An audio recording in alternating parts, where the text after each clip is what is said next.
Olá, eu sou a Dominique, sou nutricionista integrante da equipe interdisciplinar da CLIA. Hoje eu quero conversar um pouquinho com vocês sobre a nutrição do prematuro. Então vamos começar conceitualizando o que é a prematuridade, né? O bebê nascido pré-termo é aquele que nasce antes da 37ª semana gestacional. O desenvolvimento de qualquer criança é individual e do prematuro não vai ser diferente, né? De acordo com o peso de nascimento, quantas semanas gestacionais aquele bebê nasceu, se ele teve um ganho de peso satisfatório, se ele não teve uma perda de peso muito brusca depois do parto, se tem presença de intercorrências, o modo em que esse bebê também é acompanhado, tudo isso vai determinar como que vai ser o desenvolvimento dele. A avaliação interdisciplinar nesse momento, então, vai ser de extrema importância e no caso da prematuridade é sempre com maior periodicidade. No caso da avaliação nutricional, inclui também a avaliação antropométrica, aquela avaliação física. Quando o bebê nasce, eles fazem as aferições e ele também é classificado de acordo com o peso que ele nasce. E isso também é um indicativo de risco, né? Então, o ideal é que o bebê nasça entre 3 kg e 4,5 kg. Depois do parto, é comum ter uma perda de peso fisiológico. E no caso do bebê prematuro, essa perda de peso geralmente é maior, porque ele tem uma maior desidratação, o catabolismo também está acentuado. Depois tem uma estabilização, uma transição com uma otimização da nutrição e uma recuperação do peso ao nascer. Essa recuperação de peso ao nascer, ela deve acontecer entre 1 e 3 semanas. Quanto mais rápido o bebê se recuperar, melhor vai ser o prognóstico dele. Depois tem uma velocidade de crescimento acelerado, que no caso do bebê prematuro, ele é aumentado. Então, ele tem um período de recuperação bem importante em que ele vai crescer mais do que um bebê nascido a termo. E a normalização do peso ocorre mais ou menos com 3 anos. Então, tem uma janela de oportunidade muito importante para o bebê se recuperar, tanto em peso como em altura. A avaliação antropométrica nos primeiros 2 anos de vida inclui o peso, o comprimento e o perímetro cefálico, que é aquela medida da testa. A gente não tem referências, curvas, né, que a gente acompanha o crescimento do bebê, especialmente para prematuros. Ainda não existe uma curva totalmente adaptada. O que a gente costuma usar inicialmente são curvas de crescimento intrauterino até a 40ª semana.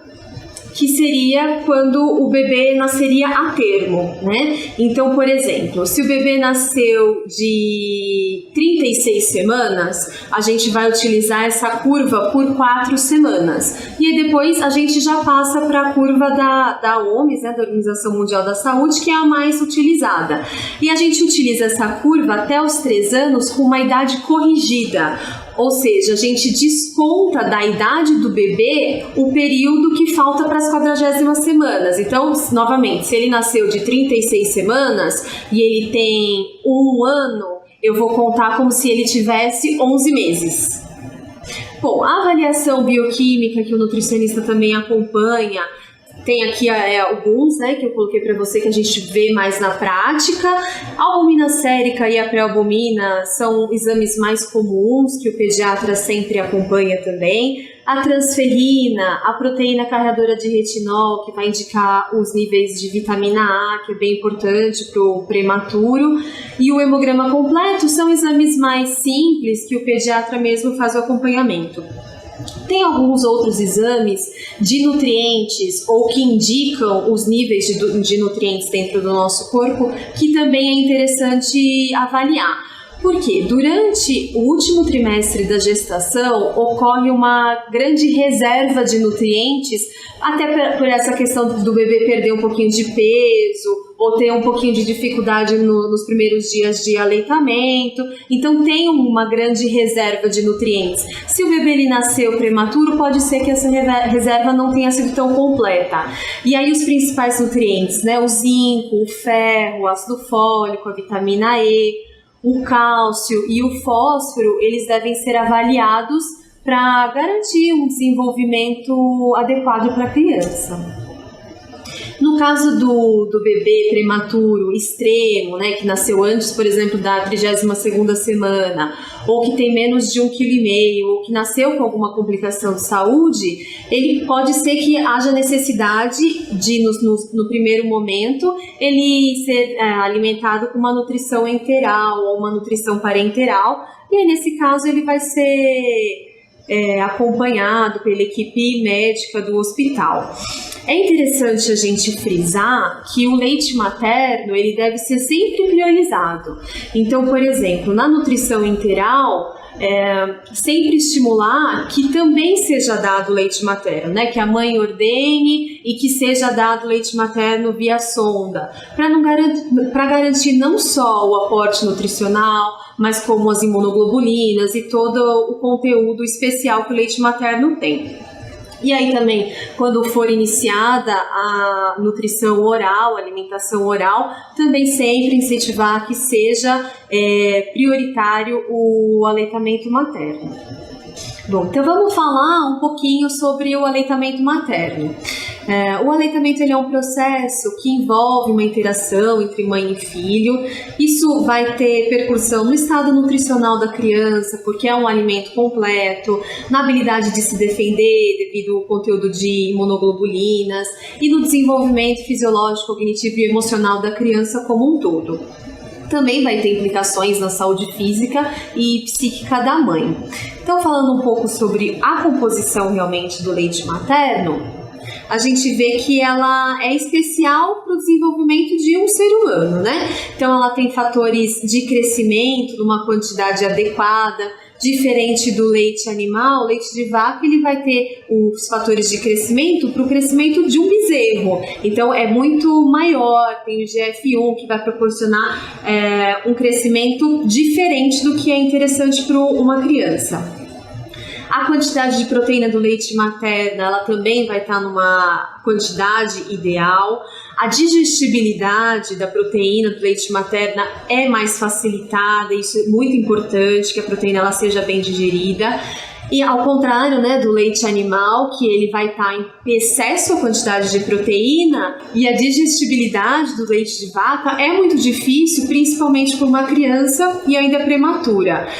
Na fórmula, se tem uma modificação, uma adaptação dessa proteína, né, da quantidade, mas a digestão continua ainda sendo difícil. No leite humano tem uma boa quantidade de ácidos graxos, que são gorduras, que são essenciais para o desenvolvimento cognitivo, neurológico da criança, e já vem com enzimas que também facilitam a digestão de gordura, né? A quantidade de vitaminas e de minerais também estão de uma forma equilibrada para o desenvolvimento de uma criança. Então, é importante a gente falar também que a composição do leite materno, ele varia de acordo com o consumo da mãe. Então, algumas vitaminas e principalmente o tipo de gordura que a mãe consome é também passado pelo leite materno, né? Então, é interessante que a mãe também tenha hábitos alimentares saudáveis. Então, se a mãe consome uma grande quantidade de gordura saturada ou tem o consumo de gordura trans, hidrogenada, também vai ser o tipo de gordura que vai ser passado para o leite materno. E se a mãe consome uma boa quantidade de gorduras insaturadas, que são mais saudáveis, isso vai beneficiar a formação das células e do sistema nervoso central da criança. Então, em um estudo foi visto que a suplementação de ômega 3 ou o consumo de peixes ricos em ômega 3 melhoram a performance cognitiva do recém-nascido, né? E que o tipo de gordura que a mãe consome tá relacionado com a presença ou não de alergia da criança. Então é importante frisar que a mãe deve ter um hábito alimentar saudável tanto durante a gestação como depois no aleitamento. Outros benefícios do aleitamento materno é que a criança ela tem a oportunidade de desenvolver uma capacidade de ingestão e distinguir as sensações de fome, de saciedade desde pequeno. Os aromas e os sabores que a mãe consome, né, o tipo de alimento que a mãe consome, também vai influenciar no sabor e no aroma do leite materno. Então isso é interessante, que a criança ela já vai se expondo a diferentes sabores. Não é igual, por exemplo, a fórmula que a criança só vai se expor a um tipo de sabor. Então isso já vai abrindo o paladar da criança para uma maior aceitabilidade. Então isso vai levar a menor rejeição alimentar. Então, como a gente já viu inúmeros benefícios, né, do aleitamento materno, ela contribui para melhor nutrição, melhor desenvolvimento, previne morte infantil, diarreia, complicações respiratórias, alergias, e numa vida adulta também reduz o risco de hipertensão, de aumento de colesterol, de diabetes e de obesidade, entre outros diversas complicações de saúde. Bom, e quando não é possível amamentar, né? Então a gente viu, quando o bebê prematuro, ele pode passar por um processo de ficar muito tempo no hospital, ou ser necessário um outro tipo de alimentação. Então pode acontecer do aleitamento materno não ser possível, né? Então, primeiramente, procurar profissionais, procurar uma equipe interdisciplinar para auxiliar nesse momento, porque pode ter outras opções, como, por exemplo, não aleitar no peito, mas oferecer o leite materno de uma outra forma, né? É importante evitar o leite de vaca comum, não modificado no primeiro ano de vida. O consumo dele está associado a maior risco de anemia, de alergia, de desidratação e uma predisposição futura a problemas cardiovasculares e obesidade. O consumo da soja, né, a soja, o leite de soja e as fórmulas à base de soja também são contraindicadas antes dos 6 meses, pelo mesmo motivo da alergenicidade dela. Bom, como a gente está falando de bebês prematuros, tem uma diferença em relação às necessidades, né? Mesmo as mães, os bebês prematuros, tendo um leite que tem algumas diferenças nutricionais, geralmente é um leite mais calórico, com menos lactose, que favorece a digestão, com mais proteína, com mais imunoglobulina, pode ser que não supre as necessidades dessa criança, né? Pelo motivo que a gente conversou, que vai estar aumentada porque é um bebê que vai ter um crescimento acelerado e que porque ele não teve no último trimestre aquele estoque final, né, de vitaminas e de minerais. Então pode acontecer do bebê, além do leite materno, ter necessidade de algum complemento. Isso deve ser avaliado com o pediatra, junto com o nutricionista e com os outros profissionais, vendo se o desenvolvimento dele está adequado, a composição corporal, peso, altura, os aspectos de pele, entre outros indícios que podem mostrar que tem alguma carência nutricional. Tem uma outra questão também, como o bebê prematuro ele tem uma imaturidade gastrointestinal maior, pode ser que ele não consiga consumir, né, grandes quantidades, mesmo do leite materno, a digestão fique mais prejudicada e a absorção também. Então, o contexto tem que ser avaliado individualmente. Dependendo do bebê, mesmo sendo prematuro, pode ser possível manter só o leite materno, e em alguns outros casos vai ser necessário o aditivo, né, dos complementos ou das fórmulas infantis. Então, hoje no mercado a gente tem aditivos, que é justamente isso, é o adicionar vitaminas e minerais no leite materno. Então a mãe, uma parte do leite, ela retira, mistura os aditivos e dá via copinho, por exemplo, né? Então são em casos mais extremos, como um peso menor de 2 quilos, ou quando aquela perda dos primeiros dias foi muito grave e não teve recuperação, ou quando houve um pré-termo também extremo, menos de 32 semanas gestacionais. Então, tanto a fórmula, os aditivos, os suplementos, a criança tem que ser avaliada individualmente. Então vamos falar um pouquinho dos suplementos. No Brasil há uma adoção, né, do oferecimento do suplemento de ferro para qualquer criança entre 6 meses ou quando começar a introdução alimentar até os 2 anos de idade. O que vai mudar para o prematuro é que, de acordo com o peso em que ele nasce, essa quantidade de ferro vai ser maior e vai ser dado também iniciado antes ou mantido por mais um tempo. O que vai diferenciar é isso, é basicamente a dose e o período em que vai ser consumido. Outros nutrientes que é comum a carência em prematuros devem ser avaliados de uma forma individual. Então pode haver a necessidade de suplementar zinco, isso está associado a uma melhora do crescimento do prematuro. Avaliar-se também tem a necessidade de suplementar vitamina A, vitamina C, vitamina D, cálcio, fósforo e outros nutrientes, mas esses são os principais. É importante também que, caso a criança, o bebê, consuma fórmula, esses nutrientes que seriam fortificados, que seriam dados via uma suplementação, eles devem ser descontados da fórmula, porque geralmente a fórmula já contém uma alta quantidade de algum desses nutrientes. Em questão de suplementar, os minerais como o ferro, o zinco, o cobre, o cálcio, o ácido fólico, a vitamina D deve ser dado diretamente para o bebê. Mas algumas vitaminas, o selênio, se a mãe está tomando e está amamentando, já vai, a mãe pode ser suplementada. Bom, e até quando amamentar, né? Porque a gente ouve muito, aleitamento materno exclusivo até os 6 meses. Mas e quando esse bebê é prematuro? O que a gente pode fazer? Se ele conseguiu ser amamentado exclusivamente, a recomendação é a mesma. Mantenha o aleitamento materno até os 6 meses de idade corrigida, descontando então aquele período em que ele nasceu prematuramente, né? E complementando com os aditivos se for necessário. O aleitamento ele pode continuar até depois desses 6 meses, não necessariamente pelo peito mesmo, pode ser dado de uma outra forma, pelo copinho, por exemplo, mas ele, apesar de depois dos 6 meses a gente ter uma maior necessidade nutricional que o leite somente não vai suprir, ele é um complemento nutricional, mas principalmente o bebê pode continuar consumindo as imunoglobulinas, protegendo contra as doenças infecciosas, né?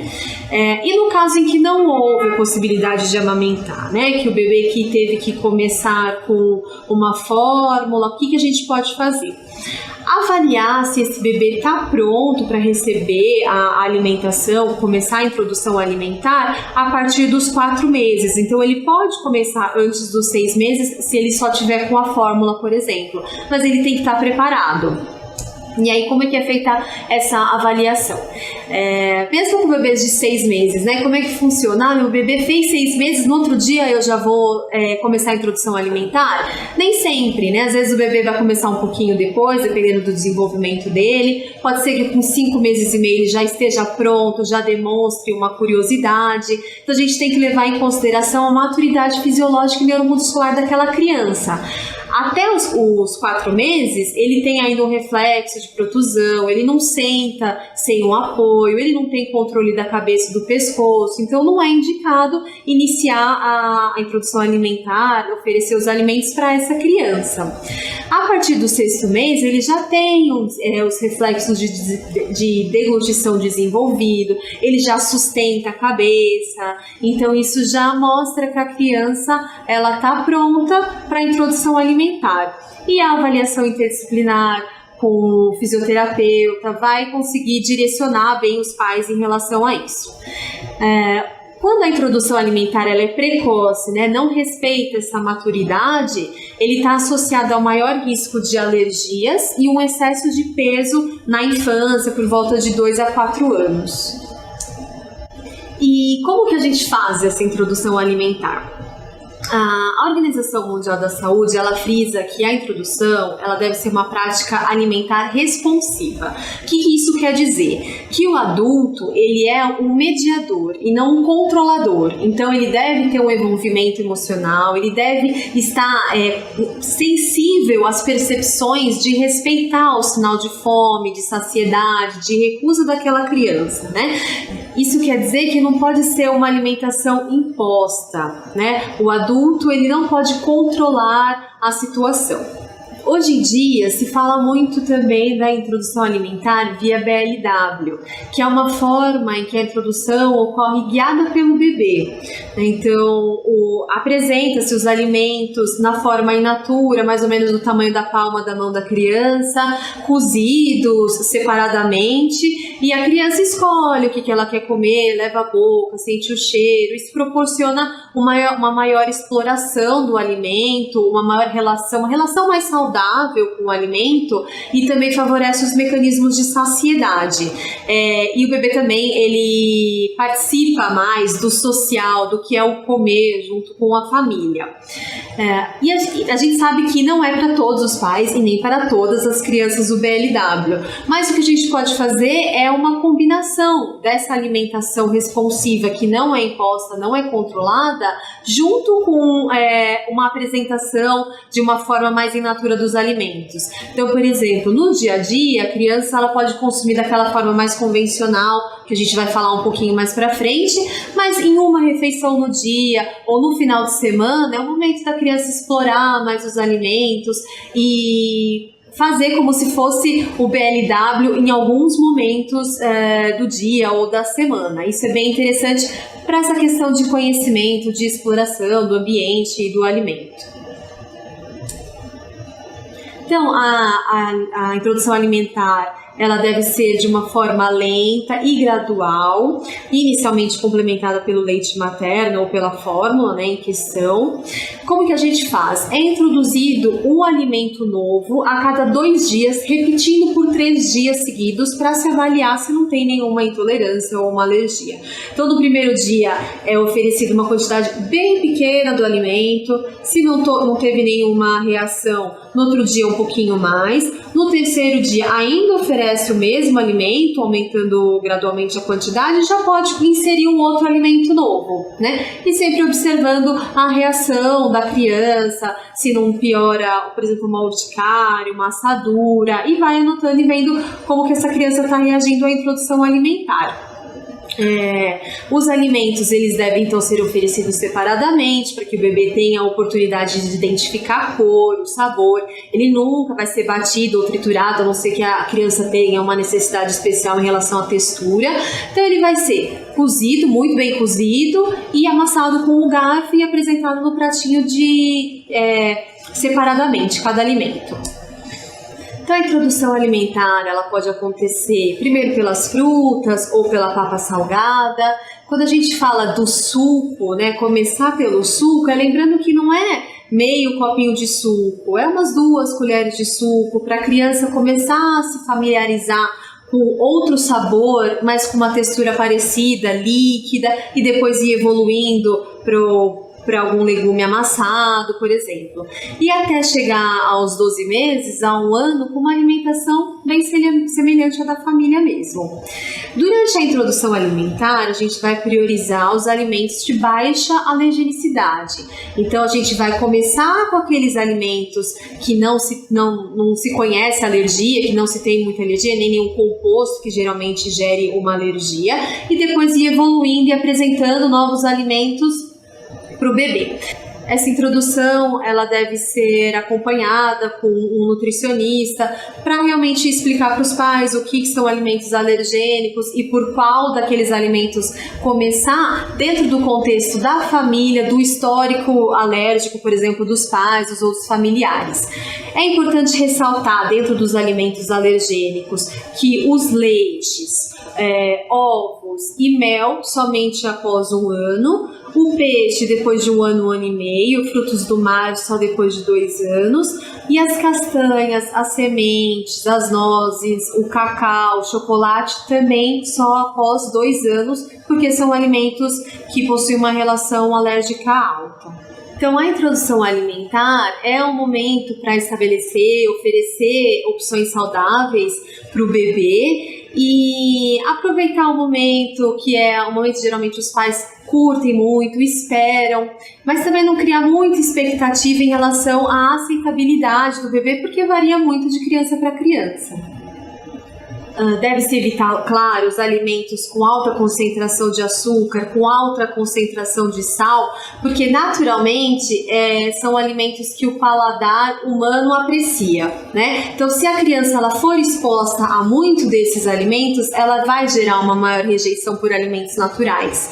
E uma vez que o alimento ela se torna familiar nessa fase, na primeira infância, a preferência se perpetua. Então, se a criança já entrar muito novinha em contato com alimentos industrializados, no futuro vai ser muito mais difícil dela ter uma alimentação saudável.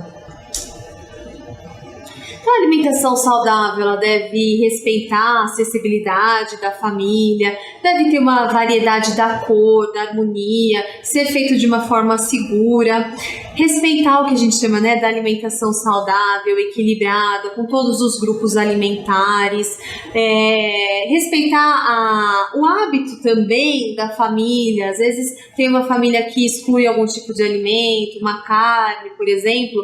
Então, esse bebê ele deve ser acompanhado por um profissional que vai ter uma maior atenção em respeitar a ideologia da família, mas também respeitando as necessidades nutricionais da criança. E sempre priorizar alimento em vez de produto alimentício, né? Então, evitar produtos com corante, com conservante, produtos muito industrializados, com realçador de sabor, por exemplo. Oferecer para a criança alimento, né? Em vez dos produtos alimentícios. Em relação às carências nutricionais que podem acontecer no bebê, né, nos primeiros meses, nos primeiros anos de vida, e aí a gente frisa a questão do prematuro, mais uma vez, porque ele não vai ter aquela primeira reserva do último trimestre da gestação, pode ocorrer então a deficiência energética, né, de caloria e de proteína, isso pode levar ao déficit de crescimento, por isso que o bebê ele tem que ser constantemente, com uma maior periodicidade, avaliado. A anemia também, que é a carência de ferro, a prevalência no Brasil para crianças de uma forma geral ela é alta, então a prevalência para prematuros pode ser maior ainda se não houver aquela suplementação de uma forma correta. Isso pode acarretar no retardo do desenvolvimento, uma criança com repetitivas infecções, com uma diminuição da capacidade intelectual e motora, e se essa carência for muito profunda por muito tempo, essas consequências podem ser irreversíveis. A vitamina A também é um outro nutriente essencial para o crescimento e para o desenvolvimento da criança e pode estar em carência no caso dos prematuros. Também da mesma forma, né, que os outros nutrientes, tem que avaliar a criança individualmente, tem que avaliar o desenvolvimento, o crescimento e os exames do bebê. O zinco também é um outro nutriente em que ocorre com grande frequência a carência em crianças e está muito relacionado também com o crescimento e com o sistema imunológico da criança. Especificamente na prematuridade, a doença metabólica óssea ela está associada à carência do cálcio e do fósforo, que dependendo da idade que a criança, né, com as semanas gestacionais que a criança nasce, ela vai perder aquele último acréscimo. E isso pode levar à osteopenia e o raquitismo, então também a criança deve ser avaliada de uma forma mais criteriosa nesses aspectos de nutrientes da formação óssea. Aí agora a gente falou das carências, vamos falar um pouquinho da obesidade. O próprio parto cesáreo, que é o que ocorre normalmente nos prematuros, já leva a um maior risco da obesidade infantil. As crianças que nasceram de cesárea também geralmente amamentam menos, que também é um outro fator que aumenta o risco de obesidade. Então isso também leva a uma menor leptina, que é o hormônio que está envolvido na saciedade. Vai também introduzir as fórmulas infantis precocemente, que tem aquela questão de não ter a autorregulação da saciedade. Geralmente a criança pega na mamadeira e toma até aquela mamadeira acabar. E também pode acontecer a introdução precoce dos alimentos, porque se ficar somente na fórmula, provavelmente a introdução vai ser antes. E também vai favorecer uma microbiota intestinal alterada, que hoje a gente já sabe que tem muita relação com a obesidade. Então, o próprio parto cesáreo, né, iniciando realmente a vida do prematuro, já vai contribuir para que haja um maior risco de obesidade. E quais são as consequências da obesidade infantil? A criança ela tem uma maior prevalência de alergia, de alteração do colesterol, do triglicérides, pode gerar complicações ortopédicas, alterações no sono, que isso também pode comprometer o crescimento, problemas de pele, muito cansaço, um menor rendimento escolar, pode ocorrer um amadurecimento sexual prematuro, pode levar a transtornos psicológicos como bulimia, anorexia. E aí na vida adulta, né, a hipertensão, a distúrbios hepáticos, a resistência à insulina e a diabetes. Então agora já indo para a vida adulta, né, porque mais um motivo da importância do acompanhamento da criança prematura. Então a gente já falou dos riscos, né, das carências nutricionais ainda quando criança, como é importante o aporte de nutrientes para garantir um desenvolvimento pleno para a criança. Então é importante ela continuar Então é importante a criança continuar no acompanhamento, porque pode ter esses riscos na vida adulta, risco maior de obesidade, de diabetes, de doenças cardiovasculares. Então, mais uma vez, frisando, né, o acompanhamento nutricional inserido numa equipe interdisciplinar, para que essa criança ela tenha todos os estímulos importantes para o desenvolvimento dela, que ela possa levar essa saúde, essa plenitude por toda a sua vida. Bom, eu deixo aqui algumas referências para quem quiser se aprofundar no tema e agradeço você que tirou um tempinho para conhecer um pouquinho mais sobre a nutrição, sobre a alimentação infantil. Deixo também o meu contato, qualquer dúvida, a gente se fala. Obrigada!